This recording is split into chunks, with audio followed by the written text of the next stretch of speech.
कुमार तो सौरभ, कहीं न कहीं परेशानी का सबब भाजपा के लिए है। ठीक है, परेशानी का सबब तो आपके लिए भी है, आपके वोट बैंक में भी सेंध।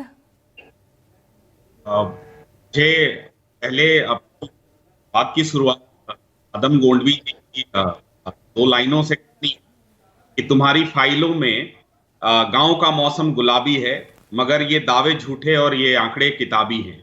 देखिए पूजा जी, ये मेरे हाथ में 215 पेज का ये रिपोर्ट पड़ा हुआ। हाँ। एक पेज का कीमत जो है वो लगभग 2.36 करोड़ रुपए होते हैं, और इसके आंकड़ों पर मुझे आपत्ति है। और हम 2 विषय पर चर्चा कर रहे हैं। एक, 75% आरक्षण पूरी तरीके से हमारी पार्टी ने, हमारे राष्ट्रीय अध्यक्ष चिराग पासवान जी ने बिल्कुल क्लियर किया है कि गरीबों को, पिछड़ों को, अति पिछड़ों को, दलितों को उनका हक मिलना चाहिए। इस पर किसी को आपत्ति नहीं है। लेकिन ये बहुत साफ है कि हम बार बार एक शब्द यूज कर रहे हैं, मास्टर स्ट्रोक, मास्टर स्ट्रोक। मैं बताता हूं मास्टर स्ट्रोक क्या है। इस आंकड़े के बारे में बात होनी थी, और इस कारण से कल के कल इसको डाइवर्ट करने की कोशिश की गई। क्या एक बार भी हम लोगों ने ये डिस्कशन किया है पिछले 40 मिनट में कि 61% लोग बिहार में पहली से लेकर 12वीं तक का क्वालिफिकेशन रखते हैं? क्या हमने ये कहा है कि 0.0% लोग सिर्फ चार्टर्ड अकाउंटेंट और डॉक्टरेट की डिग्री है बिहार में? आप व्हीकल, गाड़ियों की संख्या देखिए, 95.5% लोग हैं। हाँ, कोई बात नहीं है, 95.5% है जिनके पास कोई गाड़ी नहीं है बिहार में। कोई 98.6% है जिनके पास लैपटॉप नहीं है, कंप्यूटर नहीं है बिहार में। एवरेज इनकम बिहार का पूरे देश में सबसे कम है। और उसके बाद आप और हम इस बात की चर्चा कर रहे हैं, क्या ये पहली बार तो हुआ? ये तो सवाल आप खुद अपने ऊपर भी उठा रहे हैं।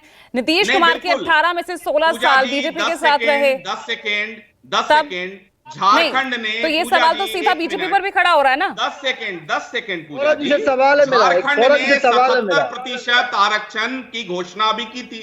छत्तीसगढ़ ने नहीं ऐसे नहीं, ऋषि शंकर जी घोषणा की है। क्या बिहार में पहली बार हो रहा है?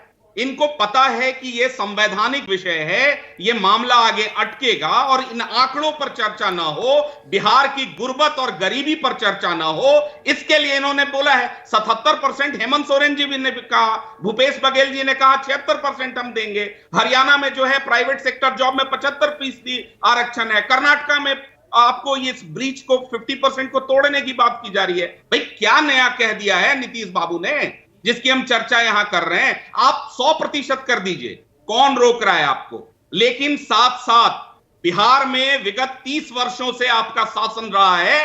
बिहार के लोग आज भी आंकड़ों के आधार पर इतने नीचे क्यों हैं? उनके हर एक पैरामीटर पर ये दुर्गति क्यों है? बहुत वाजिब सवाल है आपका, बहुत वाजिब सवाल है, बिल्कुल मैं एग्री करती हूँ। लेकिन मैं वही कह रही हूँ ना कि ये सवाल तो फिर बीजेपी पर खड़े हो रहे हैं ना, सिर्फ नीतीश ही इन सवालों के घेरे में नहीं है। 75% नहीं, 80% कर दीजिए, लेकिन जवाब दीजिए बिहार को कि आज 98% लोगों के पास लैपटॉप और इंटरनेट नहीं है। इस डिजिटल इंडिया के युग में वो कैसे करेंगे अपना काम?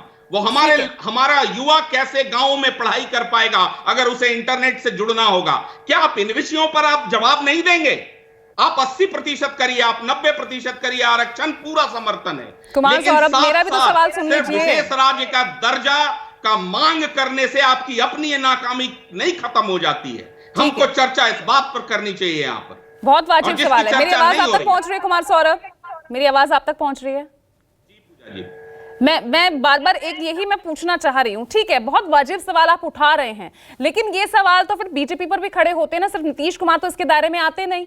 अपने 18 साल के शासन में 16 साल बीजेपी के साथ रहे ना, क्यों वो विकास नहीं कर पाए? पूजा जी, ये बात बीजेपी या एलजेपी या जदयू या कांग्रेस की नहीं है।